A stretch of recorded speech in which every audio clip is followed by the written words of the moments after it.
Hey guys, let's get more news about Lakers, but first, don't forget to subscribe and leave your like. Hornets reveal Mark Williams news after rescinded Lakers trade earlier this month. The Los Angeles Lakers acquired Mark Williams from the Charlotte Hornets in exchange for Doncic'S and Cam Reddish. This trade would have landed the Lakers a new center to pair alongside the recently acquired Luka Doncic. However, because of multiple problems with Williams' physical, the trade was rescinded. After a photo was shared by the team on X, it now seems that Williams is back with the Hornets and potentially ready to take on the Lakers on Wednesday night in a bit of a revenge game. The Hornets have yet to release their official injury report, but they have revealed the news that Williams is back with the team.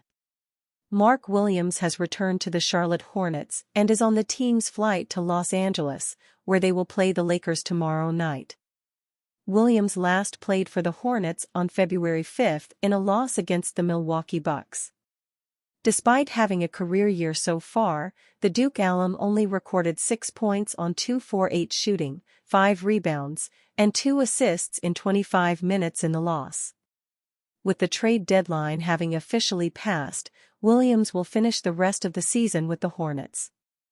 However, given that they nearly traded him away already, it will be interesting to see if they reopen trade talks to move on from him in the offseason. Regardless, even if they do, it is fair to assume the Lakers will not take part in the Williams sweepstakes this time around. Breaking down the best buyout targets for the Lakers in 2025, the Los Angeles Lakers have been the talk of the NBA since trading for Luka Doncic over 2 weeks ago. Nearly everyone around the league agreed that LA clearly won that trade, and that was even before Anthony Davis went down with an injury in his first game as a Maverick. Lakers general manager Rob Pelinka was reportedly approached by Mavs GM Nico Harrison with the Doncic offer, a tidbit that is still mind-boggling to NBA fans and insiders alike. Pelinka had no choice but to make the deal, but he's also been working overtime since Doncic came to LA to try to fill the hole at center left by Davis's departure. It appeared that Pelinka had found his solution when he traded for young Hornets big man Mark Williams, but that deal fell through when Williams failed his physical. Because that occurred after the trade deadline had passed, Pelinka was then unable to make another splash in the trade market. This leaves the buyout market as the only way for the Lakers to fortify the paint, and to that end, they signed veteran center Alex Len last week. Len was uninspiring in his Lakers debut, scoring 4 points and grabbing 7 rebounds while getting abused on defense in a loss to the lowly Utah Jazz.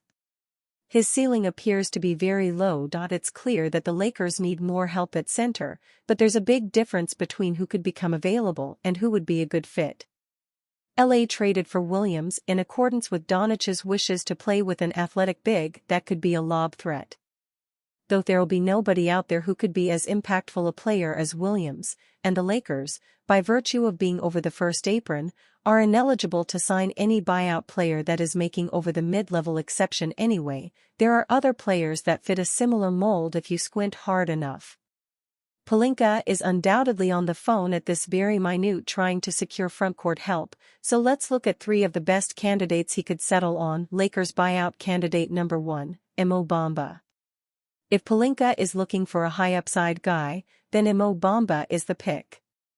The veteran has bounced around the league throughout his career, including a brief stint with the Lakers, but tools have never been his problem.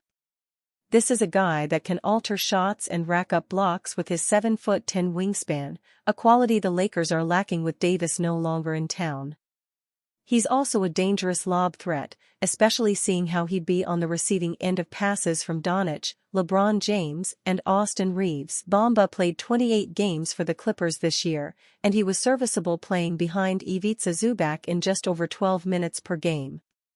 He grabbed at least 7 rebounds in 6 of his last 10 games with the Clips, and even blocked 5 shots against the Wizards in his second-to-last game. He was traded to the Jazz along with P.J. Tucker for Drew Eubanks and Patty Mills earlier this month, then was waived before ever suiting up so Utah could make room for Jalen Hood-Schifino as part of the Doncic-Davis trade. Bamba is already familiar with the Lakers and has the size and athleticism to be a bigger difference-maker than Len. Pelinka should have signed him yesterday. Lakers buyout candidate number 2, Chris Boucher. The buyout market is always tricky to predict. Bamba is already out there waiting for a call, but for other players, we can only speculate on whether they'll become available or not. At 17 to 38, the Raptors are going nowhere fast, so they might look to move on from Chris Boucher. That all may come down to the health of Jakob Poeltl though, who's been sidelined for almost 2 weeks with a hip injury. If Poeltl can't come back soon, Toronto will need Boucher to soak up some of those minutes. Boucher is averaging over 10 points a game, and he's shooting the best percentage of his career from three-point range. That could be an added enticement as the Lakers look to spread the floor around Doncic and James, each of whom can be ball-dominant but have the vision and superlative passing ability to find anyone anywhere on the court. Boucher reportedly garnered some interest around the trade deadline, but general manager Masai Ujiri opted to keep him in town.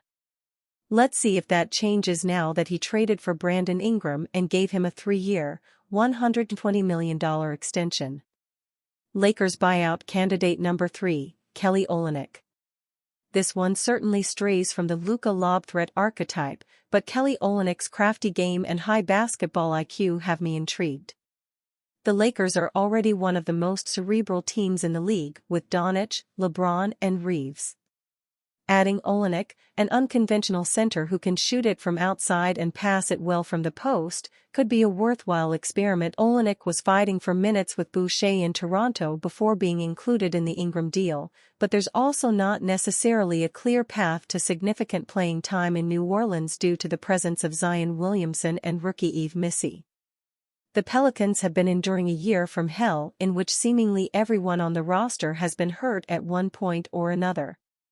Olynyk could provide some stability and insurance in the front court as the Pelicans limp toward the finish line, or he could get cut and sign with a contender.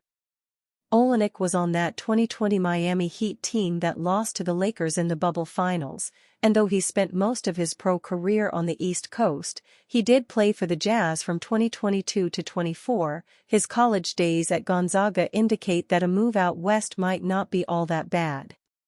This would be a pivot from what most people expect the Lakers to do, but Olynyk's offensive versatility could make it a shot worth taking. Lakers get big news on Luka Doncic, lingering calf injury. The Los Angeles Lakers will be at full strength coming out of the All-Star break, which has provided needed rest for stars Luka Doncic and LeBron James.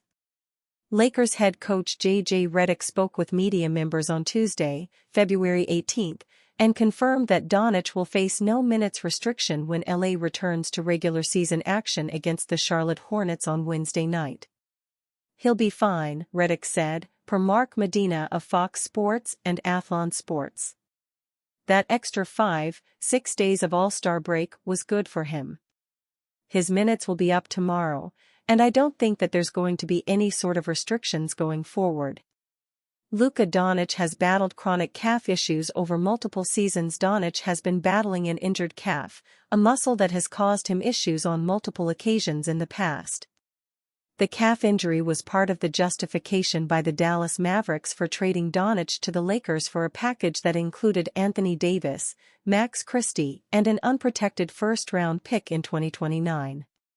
Mavericks brass contends that the recurring injuries to the calf are related to poor physical training on the part of Doncic, who has shown up to camp overweight multiple times. That said, Doncic is a 5-time first-team All-NBA player and led Dallas to the NBA Finals last season against the Boston Celtics, even despite dealing with multiple injury concerns.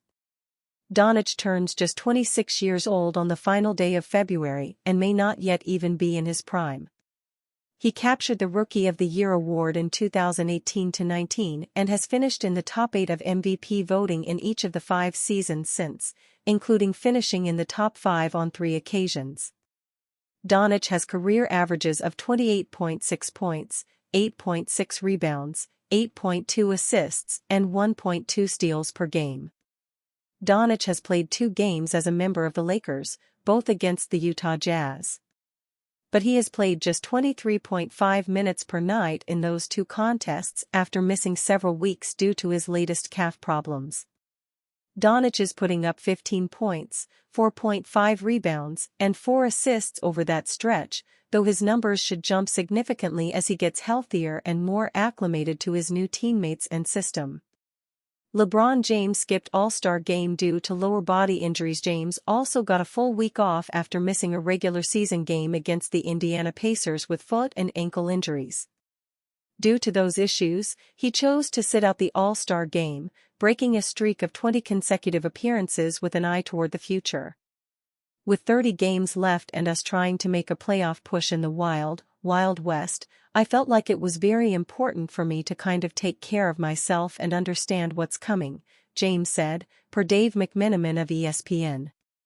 The Lakers come off the All-Star break with a record 32-20, which is good enough for the number 5 seed in the Western Conference and just a half game back of the Houston Rockets for the number 4 spot and home court advantage in the first round of the playoffs. And are you a fan? What do you think about Luka Doncic's injury? Leave your opinion in the comments.